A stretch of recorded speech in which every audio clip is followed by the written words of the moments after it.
dia, eu sou Clenice Araújo e esse é o podcast A Empresa do Divã. E hoje eu vou entrevistar nada mais, nada menos do que a doutora Lorena Galaz. Lorena, eu estou muito orgulhosa de ter você aqui no meu podcast, estou muito feliz, porque nós temos muito boas notícias para contar aqui nesse podcast e eu acredito que as pessoas vão aprender bastante com você. Então, eu quero já te agradecer de antemão por esse convite, por aceitar o convite para vir aqui contar a sua história e seja bem-vinda. Obrigada, é um prazer todo meu participar disso, dar um pouco do relato dessa transição minha que foi tão difícil, mas eu consegui, né? Estou aqui. Exatamente. Então é isso aí. A gente contar a história, né? Que às vezes o sucesso acontece do dia para a noite, né? Quem dera, é A toda uma gente, construção, né? a gente vê esse sucesso acontecendo, às vezes, assim, na rede social, nossa, do dia para a noite, só que tem uma jornada, né? E essa jornada que tem por trás, que eu quero que você compartilhe com as pessoas, porque é uma história de luta, né? A história de uma mãe, uma profissional, mãe de 2 filhas. E vamos começar do começo, Lorena. Você se formou em medicina aí no Espírito Santo, e como é que você foi para lá no interior da Bahia? Me conta aí essa história.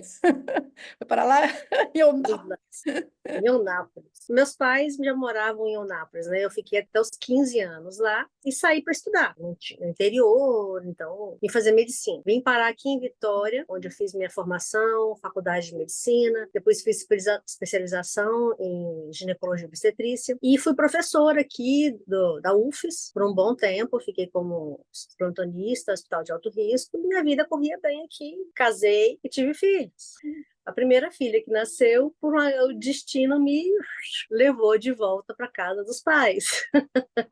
Então, você voltou literalmente. Eu sempre costumo falar, Lorena, que nas crises da vida adulta, a gente volta para a casa do pai, às vezes de forma emocional, não necessariamente geográfica, mas você voltou geograficamente para a casa dos pais. Por quê? Emocionalmente também, né? Porque minha filha nasceu com alguns probleminhas de saúde e a luta foi grande. Na época eu estava casada, o marido falou assim: não tem condição, vai passar um tempo lá perto dos seus pais. E esse tempo eu fui passar um tempo e eu não voltei.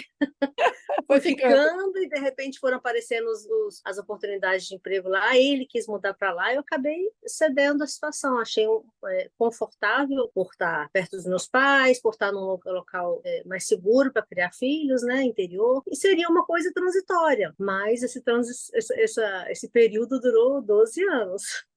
Aí você teve mais uma filha, Eu tive mais uma filha, me divorciei, mas e mesmo assim, aí o que acontece? Eu gosto muito de estudar, eu tenho passei por alguns processos físicos, onde eu fraturei a minha mão, era uma cirurgiã, eu operava muito, então eu tive um problema sério no punho, onde eu não perdi minha capacidade de operar. Então, de repente, de uma hora para outra, acabou a cirurgia e agora? Agora foi uma transição profissional, eu acabei partindo para essa área de estética. Fiz uma pós-graduação em endocrinologia, depois fiz uma em estética, e comecei a trabalhar com reposição hormonal, com estética e várias outras coisas. No meio desse caminho, eu me encantei com laser. Eu fiz um curso, comecei a fazer cursos, e um deles muito bom lá em Brasília, e iniciei uma nova paixão. E aí, essa paixão aí tá aí duradoura, acho que isso é um casamento.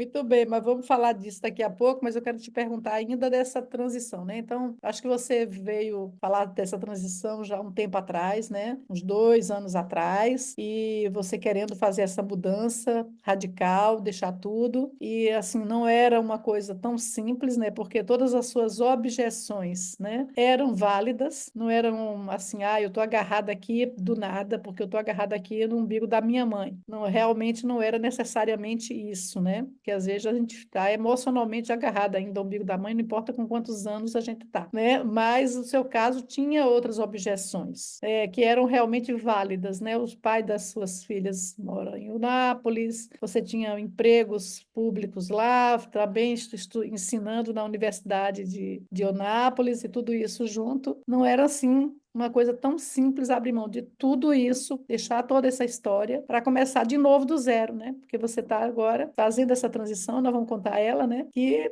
de repente não é tão simples assim, né? Mas antes de fazer essa transição, né, quando você veio, tinha um desconforto muito grande da sua parte de estar demorando tanto de fazer essa transição. E eu acho que esse trabalho de reconhecer que eram realmente objeções válidas, né, também faz parte do processo, né? Porque a gente não precisa ficar agarrado só aquilo que a gente está achando que não, eu tô porque eu tô com dificuldade de largar meu pai, minha mãe, a cidade, seja lá o que for. Existiam coisas reais, fatores reais, né? São duas crianças para criar, né? E quando a gente separa, a gente sabe que a responsabilidade maior fica com a mãe, né? Sim. Em todos os sentidos, financeiro e etc, etc. Não é tão simples assim. E eu me lembro que Pai de novo com duas crianças, né? sim, então eu me lembro que a gente trabalhou bastante essa questão aí, e umas coisas assim, importantes sobre a mudança, né, é que o seu desconforto nessa altura, quando você fez esse pedido de ajuda para fazer essa transição, né, estava muito grande, e assim, as possibilidades estavam todas postas, você via todas as possibilidades, mas ainda tinha realmente ganchos também emocionais te prendendo, né? Também não é só o material é mais fácil de resolver. E acho que é uma coisa importante da tua mudança, que é preciso a gente contar aqui, é que como foi muito difícil, você também resistiu um pouco a fazer essa mudança, né? Então fala um pouquinho disso, né? Como é que foi esse processo? Que um lado seu queria e o outro lado seu dizia, ah, não, eu preciso encontrar uma força aqui que faça eu querer ficar aqui. Conta um pouquinho aí um pouquinho desse pedaço, porque eu acho que esse foi muito importante, porque não foi um passeio no parque fazer essa mudança, Foram e, anos. né, 12 anos, como você falou, mas assim, teve um momento que assim, agora eu quero fazer essa mudança, Gleice, me ajuda com isso. E chegou um ponto que mesmo com toda a ajuda, você também teve dificuldade. Então, conta um pouquinho aí desse pedaço aí, que eu acho que é importante para as pessoas terem noção do quanto de coisa que você teve que deixar para trás para fazer essa mudança, porque isso que é o desafio, né? É você abrir mão de uma quantidade enorme de pessoas e coisas, né? É uma vida inteira que a gente abre mão, né? É como se fosse virar a página, porque toda uma estrutura montada em 12 anos, de repente, agora está longe. Então, a minha necessidade de mudança veio justamente dessa minha insatisfação de não conseguir que todo o meu potencial de trabalho ficasse. Eu não conseguia cumprir mais. Eu cheguei num nível que eu não conseguia subir mais. Eu não conseguia ter um ganho a mais profissionalmente. Eu não conseguia explorar tudo que eu tenho de capacidade lá. Então, isso me gerava uma insatisfação muito grande. A vida cultural é diferente do interior, da capital. A vida social, tudo mexe de maneira diferente. E eu tive um pouco de dificuldade lá. Então, vou decidir. Não foi uma decisão, eu preciso mudar. Não foi uma decisão dessa. O meu corpo sentia a necessidade de mudar. Eu somatizei muita coisa, quer dizer, eu estava me convencendo que aquilo estava ótimo, que a estrutura estava ótima, então ficando lá. E o corpo adoecendo, o corpo falou assim: não, você está no lugar errado, você não está satisfeita com a profissão, você tem que mudar. E como é que você faz uma transição, sendo que estruturalmente falando você está bem, né? O consultório está cheio de pacientes lá, eles estão me esperando ainda voltar para atender. Os trabalhos lá muito bons, uma casa que era própria, toda estruturada, que as crianças nasceram e criaram lá, foram confortáveis. Como é que eu vou fazer uma decisão dessa? Então, abrir mão dessa parte foi difícil, mas alguma coisa, o emocional que estava me prendendo lá foi pior. Sim, Porque apesar de colocar na ponta do papel tudo, o emocional me ficou me prendendo lá. sim, o tempo todo. E foi uma luta muito grande com você. Foram muitas sessões para tentar entender essas traves que estavam me segurando. Foi o mais difícil, porque a gente disfarça muito para a gente, né? A gente esconde da gente mesmo o problema que está ali. Então, entender que não era que estava ruim o lugar, é que eu só não estava adequadamente disposta no lugar certo. Era só isso. Então, entender isso me facilitou muito a transição. Quer dizer, eu não estou fazendo uma transição porque por um motivo aqui, outro motivo ali, ou correndo atrás de sucesso, ou correndo atrás de dinheiro. Não, é porque onde a gente vai se enquadrar, onde você está se enquadrando, onde que é o melhor lugar para você estar.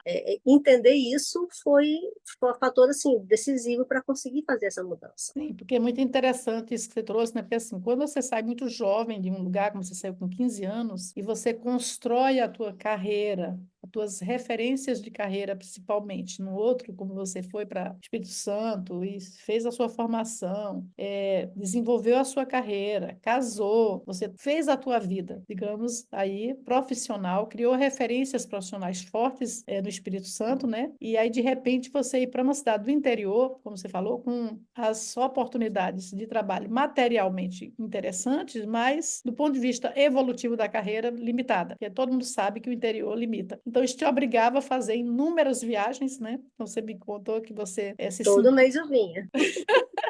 você estava Ou sempre era para uma pós-graduação, ou era para um curso. inventando histórias, mil histórias para viajar o tempo todo, né? Para dar uma escapada. Então, isso, de certa forma, te alimentou durante muito tempo, mas chegou um ponto, e foi justamente quando você me procurou, você falou assim, não, eu preciso fazer essa mudança. E eu te dei uma história, falei, ou você faz, que você trouxe essa história da somatização, né? E é muito interessante isso que você está trazendo, porque às vezes as pessoas acham que um psicólogo, ele se trata, né? E que um médico se trata também, né? E não é bem assim, né? Na realidade, O médico fica doente também. o médico fica doente também, como psicólogo também tem problemas emocionais que precisa de ajuda de outro psicólogo. E os médicos, com toda o saber médico e com toda a onipotência médica, né? Que você sabe que o médico é onipotente, né? O médico tem essa coisa de ser muito senhor de si e achar que dá conta de tudo, né? Você sabe disso, que é um perfil, né, bem típico dos médicos mesmo. E eu atendo muito médico aqui, eu vejo isso, né? Então são poucos, né, que tem às vezes a humildade de pedir ajuda, inclusive, né? Porque acha que vai dar conta, né? E você veio trazendo essa dificuldade e vendo que você estava somatizando, vendo que o seu corpo já não aguentava mais manter as coisas como estava e ficou muito claro para mim também isso, que ou você fazia essa mudança ou as coisas piorariam nesse sentido para você. O seu corpo, o sintoma, né? O Freud fala, o sintoma grita, né? O sintoma grita. E o sintoma é aquele desconforto que quando você não resolve uma coisa, ele vem para te obrigar a parar e pensar. Por isso que eu falo sempre aqui com o pessoal, vamos conversar um pouquinho com a dor, que a dor tem informação para dar. E as tuas dores naquele momento estavam dando informação. E aí, como você demorou mais do que o previsto, mais do que você deveria, o que é que aconteceu? Acho que isso é muito importante falar. Porque eu me lembro de uma coisa que você falou. Ai, Clinice, às vezes eu rezo para que alguma coisa aconteça aqui, para que eu fique bem aqui, né? E nesse desejo de ficar bem ali, algumas coisas aconteceram que você pode, não precisa entrar nos detalhes, né? Mas você contar que como você adiou demais essa mudança, que quando você veio, você já estava no limite. Você veio pedir ajuda, você já estava no limite. E ao não fazer a mudança que tinha que ser feita, o que é que aconteceu? Acho que isso é importante. Tem que ser dito. Eu sempre arranjei subterfúgios, porque afinal de contas as pessoas do lugar são maravilhosas. Eu criei um círculo de amizades muito bom, eu tive relacionamentos bons lá que me mantiveram bem no lugar. Então, assim, essa parte profissional eu tentava calar, né? Eu tentava calar essa parte de evolução profissional e viver o social lá, que era muito bom. Não que o meu trabalho lá fosse ruim, pelo contrário, era muito bom, mas eu cheguei no limite. E aí eu fiz de conta de novo, né, que estava tudo bem. Acho que é assim que a gente faz para aguentar ficar, não, olha, me dá um jeito aqui de eu ficar bem. E eu fiquei bem por um tempo, mas o corpo não reage aos nossos comandos. E aí um dia ele pifou, é como se tivesse tirado da tomada. Eu tive uma crise, a gente chama de crise adrenal, onde o corpo parou de funcionar e eu fui para UTI. Tive uma EQM, uma experiência quase morte. Mas é isso que eu acho até interessante contar isso, né? Porque você literalmente, como você não conseguiu sair fisicamente de lá, você saiu, né? Deslocou do corpo, né? Saí do corpo. Interessante, você saiu do corpo. Saí do corpo e me vi sendo chamada. Voltei para o corpo, fui para a UTI e Você da UTI voltou, 20 voltou dias. porque estavam te chamando, mas você já estava passeando em outras paragens. Mas estava Foi dando assim, ó, passeio. olha a parte de médica funcionando de novo. Eu acordei passando muito mal, e aí falei, ó, tomei remédio e falei pro meu companheiro na época, falei assim, olha, se eu não estiver bem, daqui a meia hora você me leva para o hospital, porque eu tô muito ruim. Deitei de ladinho e fiquei olhando para a parede, quietinha assim, esperando melhorar. E a parede começou a ficar diferente, eu comecei a ver umas coisas, eu falei assim, nossa, cabeça de médico falando, eu estou alucinando, acho que eu devo estar muito ruim. Ai, Deus, e essa alucinação minha, eu falei assim, eu estou alucinando e fui, né? Já que eu estava alucinando, estava olhando o que que era, né? Aproveitou Viajando na minha a viagem. imaginação. Aí, de repente, é como se eu estivesse vendo um outro ambiente diferente, mas sem pessoas conhecidas, mas um ambiente com pessoas andando, com ruas e tudo. E eu escutei de longe a pessoa me gritando meu nome, falando assim, respira. Quando a pessoa gritou meu nome, eu olhei. Quando eu olhei, eu vi meu corpo paradinho, e quando eu falei assim, respira, eu respirei e voltei. Bom, No susto, assim. E ainda fiquei pensando assim, o que aconteceu? Foi melhor não pensar, vamos embora para o hospital, porque tem uma coisa ruim. Aí cheguei no hospital, a pressão quase inaudível, a circulação não estava rolando, e aí tive que ir para UTI. E nessa internação, 20 dias de internação, foi uma luta muito grande. Muito grata pelos amigos que me acolheram lá, porque eles não eram médicos, não, eram amigos. sim. E foi difícil para todo mundo, porque lidar com uma colega médica numa situação complicada. E essa situação, as medicações que foram feitas tiveram efeitos colaterais graves, importantes, onde eu fiquei 1 ano afastada completamente do trabalho, completamente, sem conseguir trabalhar com nada, sem conseguir criar as minhas filhas, sem conseguir dar suporte em casa, mal os autocuidados eu estava tendo. Então, quase morri, né? Então foi preciso você quase morrer para você resolver viver, né? Às E vezes, eu fui voltando aos poucos e as coisas perderam sentido. Eu falei, não, agora não tem mais. porque às vezes as pessoas preferem morrer a fazer a mudança. Por isso que eu achei interessante você contar essa história, porque a nossa resistência a mudar às vezes nos leva literalmente a uma situação como essa, de um burnout, né, que foi o que você teve, né? Foi um Um burnout. Um esgotamento. burnout que chegou a fazer falência de uma glândula que produz o cortisol, ou seja, sem Exatamente, cortisol não tem vida. exatamente. Você produziu cortisol demais. Por muito tempo. E aí ela simplesmente falou assim: chega, não quero mais, brincadeira. E É muito parou. interessante, já que está aqui falando com uma médica, né? Mostrar que quando você está estressado demais, a gente precisa do cortisol, mas não pode produzir demais. Mas quando você está estressado demais, você produz demais e você entra em falência. Não consegue ficar nem em pé. Eu já vi, né? Essas situações acontecendo na minha frente. Você não consegue ficar O em pé. cortisol é um amigo. O cortisol é um amigo. É ele que faz a luta e a fuga. É ele quem deixa a gente vivo. Só que ele em excesso, ele é ruim. Ele em falta, ele é ruim. Também. Como a gente precisa dele para ficar vivo, a gente esforça demais o nosso corpo, uma hora ele entra em estagnação. É como um músculo. Você não tem atividade física, aí você resolve fazer uma maratona. Você precisa correr. E você continua correndo, você não tem mais energia para correr, seu corpo não está preparado para correr, você continua correndo. O que o músculo faz? Entra em estafa, começa a dar cãibra, para, Mas cai no chão e não anda mais. acho que É você mais ou menos a para. mesma coisa. Para proteger o corpo, você simplesmente para. Para. Exatamente. Então, assim, eu acho que isso é muito importante falar, porque isso que eu vejo, Lorena, às vezes, para não mudar, as pessoas, às vezes, a dificuldade de mudar é tão grande, e você estava falando de uma mudança de cidade,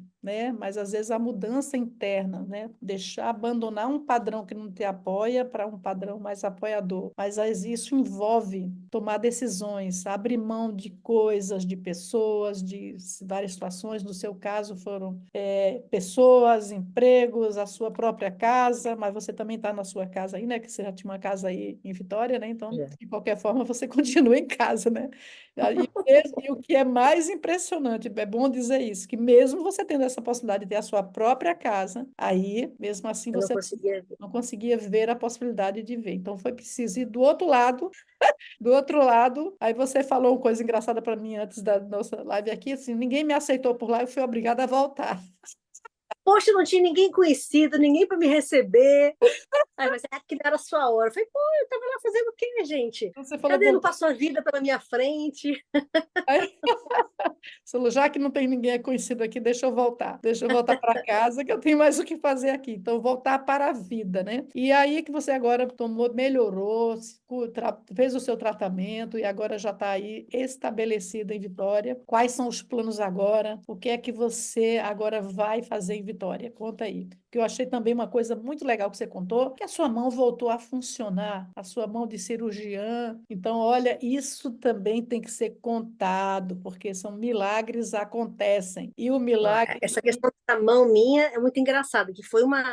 A gente fala assim, né? Às vezes é preciso de uma coisa muito impactante para resolver. Quando a vida inteira aqui, eu fui cirurgiã e parece que eu já nasci cirurgiã. Eu sempre gostei muito de operar e de procedimento. Em 2015, fraturei o punho. Então, eu já estava com uma LER, que é uma lesão por esforço repetitivo, há alguns anos, acompanhando, melhorava, piorava, melhorava, piorava. Era uma luta, mas eu estava conseguindo operar. De um dia para o outro, eu perdi essa capacidade. Então, você imagina, você perder a sua identidade. sim. E eu, por muito tempo, eu sofri com essa incapacidade. Eu sofria por não conseguir fazer as coisas. porque eu passei meses sem nem conseguir segurar o copo. Mesmo depois, quando eu melhorei, eu não conseguia mais operar. E aí foi preciso, engraçado, né? Para o meu coração ficar em paz com isso, com essa transição, eu precisei fazer uma carteirinha de PCD. Eu fui fazer exame para renovar a carteira de motorista, não consegui, porque eu não conseguia passar a marcha no carro. E aí passei por um laudo lá, um monte de gente diferente, me deram a carteirinha de PCD, gente, carteirinha de aleijado. Eu falo assim, meu Deus, de deficiente. O dia que eu peguei aquela carteirinha de deficiente, foi uma libertação tão grande para mim. É como se aquele choque aí, eu falei, pronto, agora vamos virar a página. E aí eu fiz uma pós em estética, fiz uma pós em endócrino, e as coisas mudaram. Eu consegui seguir minha vida depois desse choque. Às vezes eu fiz uma coisa mais radical. E nesse processo, voltando agora há pouco tempo atrás, né, quando eu internei, tive esse processo todo da insuficiência adrenal, o meu cérebro, ele meio que bugou. Então, ele apagou todas as informações. Eu perdi a capacidade de controlar a pressão, de controlar a glicemia, do controle do corpo. Perdeu toda a capacidade. E quando eu comecei a voltar, as coisas voltaram do nada. Quando eu cheguei aqui, fui chamada para fazer um auxílio de cirurgia, eu falei, bom, posso tentar. E, surpreendentemente, eu fiz o procedimento todo sem nenhuma dor. É como se aquela lesão na mão nunca tivesse existido. Isso, para mim, foi um milagre. Eu saí, sim. Sabe como você nem acredita no que aconteceu? Pois é, porque Então, isso mostra, né, assim, essa história tua é muito interessante, né, que ela mostra, assim, como é que a nossa mente é realmente plástica e como é que ela comanda tudo. A partir do momento que você apagou aquelas informações passadas, você voltou à informação de que a Lorena tem mão funcionando. E como é que é isso? Como é que você teve, digamos assim, provas disso, que a sua mão voltou a funcionar como era antes? eu fui fazer a cirurgia e pronto, consegui fazer tudo, e sem dor nenhuma. Falei, ué, tinha lesão aqui? Será que nunca aconteceu? Será que esse problema nunca aconteceu? A gente chega a duvidar às vezes. Sim, parece, é muito bizarro, né? É muito E era muito nítido, porque a mão doía quando fazia o movimento da cesárea, movimento de cirurgia, e a escrita, Sim, porque a escrever é o mesmo feixe de músculos. sim. Então, eu nunca mais tentei fazer nada disso. Porque, doía toda vez que eu fazia, nunca mais tentei. Falou, bom, Não passo marcha no carro e o carro é automático. vou com aquela carteirinha, tá aí, essa é a minha realidade agora. Eu assumi e acabou. Então, aquele Tentei outras é vezes, engraçado, mas né? causava dor ainda. Você deu um restart no cérebro, né? Deu. Nesse processo que você viveu. Deu um Deu um restart em tudo. Eu tive que reaprender a andar, tive que reaprender a controlar minha pressão, tive que reaprender a pensar. Nunca na minha vida eu dormi mais que 6 horas por dia. Tinha dias que eu dormia o dia inteiro, então eu tive que aprender a escutar o meu corpo. Eu tive que aprender quais eram os meus limites, porque os meus limites mudavam dia após dia. Então eu passei um ano saindo sem andar, sem nem lavar o cabelo, porque o braço cansava até para lavar o cabelo, aprendendo dia após dia qual era o meu limite, até onde eu posso ir. Então esse aprendizado foi muito grande. Com isso eu aprendi a minha mão, vamos testar até onde você vai, mãozinha. Então é uma parafusadeira, era uma escrita, estava indo. Aí a demanda apareceu, vamos, entra comigo na cesárea. Eu falei, vamos tentar, vamos ver até onde essa mãozinha vai. O máximo que vai acontecer é ficar doendo depois. E foi perfeito e sem dor nenhuma. E eu falei, gente, tô curada. Agora eu tô curada. A mão tá normal de novo. fantástico, né? Inacreditável, né? Fantástico. É inacreditável. Inacreditável, só vendo para crer, né? Incrível isso, né? E para mim é assim absolutamente incrível porque eu estava ontem até conversando com a psicóloga parceira, né? E eu falando para ela do nosso trabalho, né? Que a gente vende o intangível, né? É. O nosso trabalho é o intangível, né? A gente vende o intangível. Então, assim, as pessoas falam muito para mim dos resultados que elas têm com a terapia, com os processos que elas passam aqui. Mas assim, a pessoa ela fez o processo, a gente desenvolveu isso junto aqui, né? Clareou e a pessoa foi lá e colocou em prática, né? Mas isso aí é muito maior, né? É muito maior do que qualquer coisa, né? Porque você teve que se reinventar do zero praticamente, né? Esqueceu Mas sem ajuda eu não conseguiria, né? Muitos dos passos foram feitos lembrando de todas as palavras, todas as orientações, as conscientizações, para mim, eu acho que foi o marco principal. O que você particularmente me trouxe? A conscientização da situação. Então, depois que a gente toma consciência daquilo, é mais fácil lidar, né? Mesmo que demore. Não tem como desver, né? Não tem como desver. Desver. Então, assim, e não é uma mágica que você acabou de ver e você acabou de ver tal coisa, conscientizou e você amanhã faz. Mas isso muda porque, assim, o que é que a gente tem hoje de neurociência nos informando? Que 95% das nossas ações são inconscientes. A partir do momento que você traz isso para o consciente, que esse é o papel da terapia, isso faz com que você realmente veja aquilo que está lá dentro da caixa preta, que é o inconsciente, e aí uma vez que você viu, não dá para jogar mais para baixo. Às vezes a gente joga para debaixo do tapete, mas sabe que o lixo está debaixo do tapete. Não está mais escondido. Não A gente está faz de mais. conta que não vê. Faz de conta que não vê, mas não está mais escondido, né? E aí você agora vai, passou, se curou e falou assim: agora eu não posso mais. Agora eu tenho que viver. Fez a escolha pela vida, que é, e as suas filhas estão felizes aí. Como é que foi essa mudança para elas? A mudança foi importante. Eu estava vindo aqui muitas vezes, né? Por causa de médicos dela. Eu tenho uma filha que ela precisa de acompanhamento especial, tem uma série de consequências dos meus médicos também. Então a gente estava vindo com frequência. E eu tive a oportunidade de escola aqui muito importante, que a escola que ela acabou sendo um fator decisivo, porque aceita minha filha assim, é uma inclusão perfeita. Uhum. E eu já estava trabalhando aqui com um colega já, no consultório dele. Uma vez por mês eu vinha trabalhar, então isso não mudou muita coisa. E aqui eu consigo exercer de maneira quase ilimitada. Aqui eu tenho um arsenal muito grande na minha mão. Eu tenho um arsenal profissional muito grande na minha mão. Eu tenho um arsenal cultural de potencializar tudo muito grande. Então, assim, a minha paixão que sempre foi essa questão do cuidado com o envelhecimento da mulher. Eu nunca aceitei as limitações impostas pela idade, né? Eu não acho que está certo. Eu não acho que está certo você aceitar todas aquelas sequelas que o nosso corpo estão trazendo para você por apenas falta de cuidado, de reposição e de tudo. Sim, então, na minha época que eu fiz faculdade, na época que eu fiz faculdade era normal. É normal ficar velha, é normal ficar pelancuda, é normal ficar com calorão, é normal mais não ter libido, é normal não perder xixi. Nunca aceitei isso. Então, minha paixão sempre foi essa questão da integração da mulher, o amadurecimento, a reposição hormonal, o laser. E aqui eu tive uma oportunidade muito grande, porque essas pacientes específicas, elas começaram a me ver como referência aqui. muito legal. E o colega que trabalha comigo, ele tem um aparelho de laser, então está me dando um super apoio também. É interessante, eu queria que você falasse mais sobre a história do laser, né? Porque, e do envelhecimento, né? Isso que você falou, porque a gente não precisar aceitar tudo isso, né? Eu não sei o que é calorão, sabia? Nunca, o pessoal fala desse calorão, nunca tive notícia disso na minha vida. Eu passei por isso assim, que eu falei, que calorão é esse que esse povo fala, que a mulher fica se abanando? Eu não sei do que se trata, nunca ouvi Só falar. para a gente pensar. Antigamente, quando a gente era criança, quando você era criança, o que era uma mulher de 40 anos? Era uma tia velha, solteirona, não é? Sim. Antigamente, 50 anos, a mulher estava velhona, acabadona. Hoje em dia, as mulheres estão começando uma vida nova, aos 50, aos 60. Então, o que elas estão? Procurando sair de relacionamentos, muitas vezes ruins, ou ficando viúvas, começando relacionamentos novos, começando profissões novas, começando trabalhos. E aí o corpo muitas vezes não acompanha pela deficiência de hormônio, são as sequelas da falta de hormônio que a gente para de produzir. Deu 40, 45 anos, os ovários começam a ladeira abaixo. Sim. E nós temos um arsenal muito grande de terapias hoje para poder recuperar isso. Então a gente não precisa sofrer desse jeito. Não é que a gente não vai envelhecer, a gente vai envelhecer, claro. Eu tô com as minhas ruguinhas aqui porque eu quero que elas fiquem aqui. Cadê? Eu não tô toda enrugada. Aí.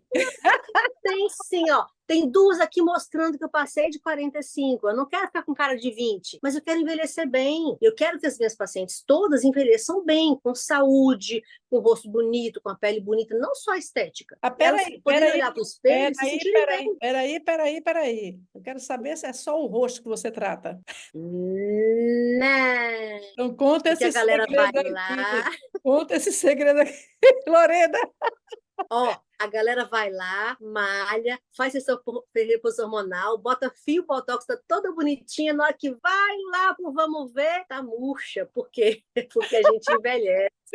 Então, as nossas áreas lá íntimas, que a gente expõe para pouquíssimas pessoas, elas envelhecem também, assim como o resto do corpo. E E aí, a você gente está tendo quero um cuidado saber, de eu quero saber como é que faz para voltar a ter capu de fusca. facílimo. Nós temos hoje, ó, laser escultura, temos preenchimentos, estimuladores de botox, fios, tudo que a gente pode fazer no rosto, a gente faz também lá na região íntima. E mais importante de tudo, é não só a aparência, né? Porque a estética é boa, porque não, né? Imagina, nem quando você tá toda bonitona lá embaixo caído e rugado. Tem que acompanhar o resto, né? Tem que ficar Pois é, bonitona igual. lógico. Mas a questão da funcionalidade, porque a vagina, ela também perde a funcionalidade com a falta de hormônio. Então, na hora de namorar, tá ruim, ou tá frouxo demais, ou tá sem lubrificação, ou pior, tá perdendo xixi, que é muito comum, você vai fazer uma consulta, como é que você tá? Não, tá tudo bem, eu tô acompanhando há muito tempo com o ginecologista, perde urina? Não. É normal, né? Quando a gente vai fazer um esportezinho, perde xixi. Eu falei, não é normal. Isso é uma incontinência. Então, mas até a cirurgia... Não, a gente tem um laser hoje. Então, a gente faz uma aplicação de laser por dentro e ele regenera toda a vagina, ele regenera toda a parte da bexiga, ele melhora a incontinência. Um procedimento super rápido, indolor, que pronto, ela vai começar a fazer o jump, pump, corrida na praia sem perder xixi de novo. Olha que fantástico Não isso. tem coisa mais inconveniente que isso. Eu achava que era só estética, hein, Lorena? Quer dizer que não é Não, só é estética. estética não, é funcional. E outra coisa, quando a gente envelhece, por exemplo, você olhou sua vida inteira lá, sua vulva tá com capô de fusca, os lábios pequenininhos, aí murchou em cima, pelancou embaixo, os pequenos lábios ficam grandes, aí fica com um formato que você nem reconhece mais. Aí vai arranjar namorado novo, fica com vergonha, aí quer usar de luz apagada, aí não é prazeroso igual era antigamente. Por quê? Porque a cabeça da gente faz isso, né? Poxa, eu não tô legal, então eu vou esconder o que não tá legal. E não precisa. E são procedimentos minimamente invasivos, não são cirurgias grandes, não é hospital em consultório. Olha E que isso, e a parte funcional. Você faz o laser, a lubrificação volta ao normal. 100%. jura? 100%. Às Caramba! vezes com uma aplicação de laser só. Gente, isso é uma É informação. fantástico. Isso é uma informação, assim, Lorena, é uma informação muito útil, sabe? Porque você imaginar que fazer um laser, a tua lubrificação volta ao normal, do jeito que as mulheres sofrem com ressecamento, pode nessa fase menopausa, que as Eu acho reclamam. isso inadmissível, alguém passar por isso. Então, mas eu Inadmissível a acho, pessoa ter ressecamento vaginal. Estragar um casamento, estragar uma vida sexual que é boa, é saudável. É importante para a pessoa, é importante para o casal, é importante para a mulher. Estragar tudo isso porque tem um tecido que não está funcionando bem e a gente pode resolver isso com uma aplicação de laser. nossa, que informação maravilhosa, hein? Olha, eu acho que essa é uma informação que interessa a todos, entendeu? Interessa a todos, porque eu não sabia que uma aplicação de laser resolveria ressecamento vaginal. Realmente. Resseca, resolve. Então, isso é uma coisa fantástica. Então, você está aí agora para rejuvenescer qualquer um que queira ir até Vitória, ou as moças de Vitória, as jovens. Lorena, eu escrevi um artigo recentemente, não sei se eu mandei para você, que são os adolescentes da terceira idade. Você te mandei, não, né? Mandou. Então, olha, adolescentes da terceira idade. Lorena está em Vitória agora. É lógico, é a quantidade de paciente que tem 60 anos que está começando a namorar, 60, 70 anos, está começando a namorar agora, e fala assim, ei, doutora, pelo amor de Deus, eu vou lá para o Vamos Ver e não está funcionando lá embaixo. Eu falei, rapaz, agora que nós vamos resolver isso. Pois é, 2, 3 aplicações de laser, está nova, minha filha. Pode curtir sua adolescência, vai lá, vai viajar, vai passear, vai namorar, sem perder xixi, sem usar absorvente, sem usar fralda, sem nada. Isso é bom demais. A gente volta à vida. voltar à adolescência mesmo, viu? Por isso que eu chamo de adolescentes da terceira idade, né? Porque a gente compartilha essas dificuldades do adolescente que está tendo mudanças corporais, né? E a gente está tendo as mesmas coisas. Então, o ideal é nessa fase você se cuidar, aprender, né? A como lidar com isso, né? Como os adolescentes estão lá aprendendo como lidar com esse corpo novo, nós aqui da terceira idade, os adolescentes, você não é adolescente ainda não. Os adolescentes, para mim, é de 60 em diante, tá? Vocês jovens, quem está com 45 anos hoje em dia é uma pessoa jovem, considerado jovem, né? Os adolescentes, meus adolescentes são de 60 em diante, 60, 70, 80, esse povo que se recusa a envelhecer. Mas isso que é interessante estar falando é envelhecer com saúde, com autoestima lá em cima, Envelhecer bem. toda a sua potência e não parte. E quando a gente fala assim, aquela velha lá querendo ser menina. Nossa, eu tenho um pavor desse tipo de comentário abusivo. Uma velha lá tentando ser menina menininha, botando silicone com 65 anos de idade. Eu falei, gente, pera lá, se a mulher tá lá ativa, feliz, se sentindo bem, ela faz o silicone que ela quiser, ela faz a plástica de mama que ela quiser, de abdômen, o que ela se sentir bem, ou não. Ou aquelas que vão envelhecendo, e tudo bem ficar com o corpo com marcas de expressão, igual eu falei da minha ruguinha, é porque não é tão importante você mostrar que você tem idade. O importante é você estar, nossa, você está com 65, bem, é isso que a gente quer. É olhar no espelho e ficar feliz com o que está vendo. Não é ficar com cara de 20 aos 60, mas não é E mesmo, fazer triatletismo aos 70. eu acho que mais importante ainda que você está falando aí, assim, aquela mulher que ela não quer colocar, não quer rejuvenescer o rosto dela, é um direito, tem mulheres que elas têm autoestima Claro. inabalável e elas acham que está bem assim, não tem problema nenhum. Mas, de repente, essa parte aí funcional é importante ver, Sim. né? Porque, ó, uma coisa são as marcas da idade que a própria pele vai fazendo, né? Outra coisa é aquele envelhecimento patológico que eu falo, é o envelhecimento ruim. Você olha para uma pele envelhecida, mas tá envelhecida desse jeito por quê? Só por causa da idade? Não. É porque bebeu demais, é porque comeu errado demais, é porque não fez uma reposição adequada, é porque fuma, porque tô só... Então, assim, tem fatores que fazem a gente ficar ruim envelhecendo. Tem fatores que agridem a nossa pele. Tem fatores que deixam nosso corpo em geral bem. Então é diferente você pegar uma pessoa que está se cuidando, não necessariamente procedimento estético, tá? Tem gente que chega para mim, eu não quero fazer nada estético, mas eu tô acabada. Eu falei, olha, vamos consertar o estrago, vamos melhorar a alimentação, vamos melhorar essas vitaminas, vamos melhorar a parte hormonal. Pronto, a pessoa fica Aí outra coisa. você faz também a reposição hormonal, né? A pessoa pode não querer fazer nada disso que você está falando, mas ela pode querer fazer justamente a parte física dela, né? Então, resolver a parte Uhum. hormonal, que já vai melhorar a memória, vai melhorar a pele, inclusive, né?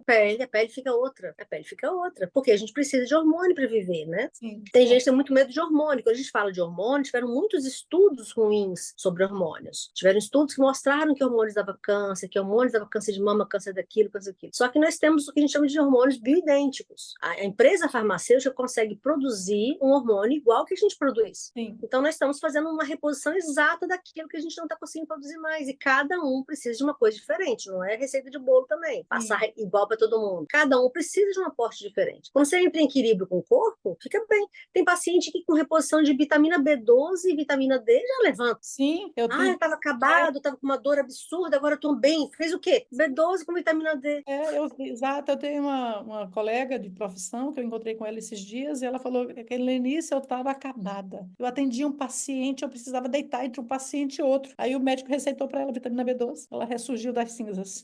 Então, E o esse. segredo é identificar o que está faltando e repor o que precisa. Isso é envelhecer com saúde. Exatamente. Essa pessoa está com 72. Então tem uma aparência de 50, por incrível que Não pareça, porque precisa. tem um corpinho todo tchanchã, mas estava com essa deficiência aí, né? Foi muito interessante. Então, Lorena, muito legal, eu adorei esse nosso papo e, assim, eu acho que é isso que é importante contar, né? Que você está aí agora disponível, disposta a mudar a vida dessas mulheres aí de Vitória e adjacências e de quem quiser pegar um voo até Vitória e ir para passar pela Lorena, porque Vamos passear, lugar bonito para passear. lindo demais. Eu amei conhecer Vitória, entendeu? Amei.